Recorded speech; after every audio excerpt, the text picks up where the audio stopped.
First of all, under present state law, do you have the authority to inquire about immigration status? Currently, we don't enforce immigration laws. That's not. You ask a different question. Yeah, what I'm asking is, do you have the authority presently under state law to inquire about immigration status? As we make traffic contact with an individual, if it is determined that a state law has been violated, then we'll arrest that subject. In the course of that, if it's determined that the person is here illegally, then it's an administrative matter, so we call Border Patrol. We don't arrest them. If that was the only sole reason, and we gave somebody a traffic ticket for a violation of traffic law, and in the course of that context, we find out they're here illegally, we'll call Border Patrol. Right. And if they decide to come out and pick them up, that's great. If they don't, then the person is released just like anybody else. Well, what you just said is very important for the purposes of this discussion, because I think we tend to get confused about the authority on the issue of inquiring about immigration status. The way you couched it is we don't have the authority to enforce immigration law. Yes, sir. And that translates into you don't have the authority that I'm aware of right now under state law or court decisions especially to inquire about immigration status. You have the authority, as you said earlier, to identify the person, to inquire about, and the example you gave in an alley about who this person may be, right? Correct. You can inquire about that, but that's different than inquiring about, are you here illegally? Are you documented or not? Isn't that right? That's correct. And so I think it's important to make that distinction because you're absolutely right. What current federal law allows local enforcement to engage in when they stop someone or are conducting an investigation, as you said, is to try to maybe identify the person. And the moment that you as an officer or your officers, either because the individual admitted it, that they're here undocumented, or there is some other reason to believe that they may be here undocumented, at that point, your obligation under federal law, if you choose to exercise your discretion, is to contact the appropriate law enforcement agency so that they can come and engage in that further investigation about the immigration status of that person. Isn't that the way it works? Correct.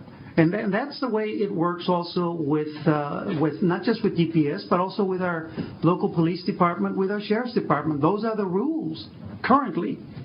Correct. Now, and so the distinction between that present law as it exists now in the inquiry and what we are proposing under SB9 is that for the first time, you and other local law enforcement officers would have the authority under state law to inquire about immigration status. All right, under the language of SB9.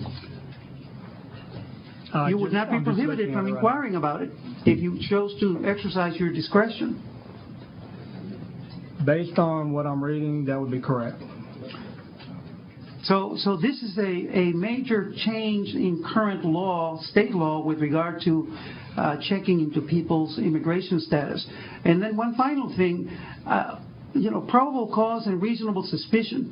When you bring up reasonable suspicion, I think Senator Hinojosa is correct. That is a standard that the federal courts apply for determining whether or not someone is here in the country unlawfully. Whether or not you have whether you can articulate facts that give rise to a reasonable suspicion that this person may be here unlawfully. Is that standard? But that's not the standard for stopping people here in the state under the penal code. It's, as you pointed out, probable cause. So I want to make sure we don't get the two confused in terms of what the law provides. All right? Correct. When we stop somebody, we have to have probable cause.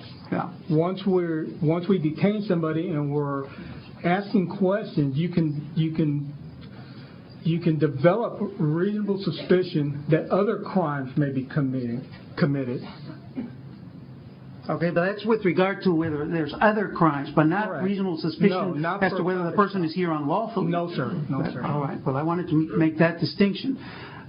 One last question. Do you all get any training on immigration law, the DPS? Our training in recruit school, we're taught about the Constitution, and specifically, I can't recall or I can't remember if there's specific training on immigration or has been training on immigration laws. I don't think there has been. Does your training include the distinction that I just raised about when you're in a situation out in the field and you stop someone and on probable cause, but then you develop the suspicion that this person may be here unlawfully, and then you're following policy and federal court decisions not to detain the person and inquire about immigration status, but rather call on ICE to come over and take over at that point. Is that not part of your training? Senator, most of our training has to do with the Fourth Amendment, and I would not be accurate if I said that we get specific training on exactly what you talked about. Okay. All right. Thank you. Ms. McBride?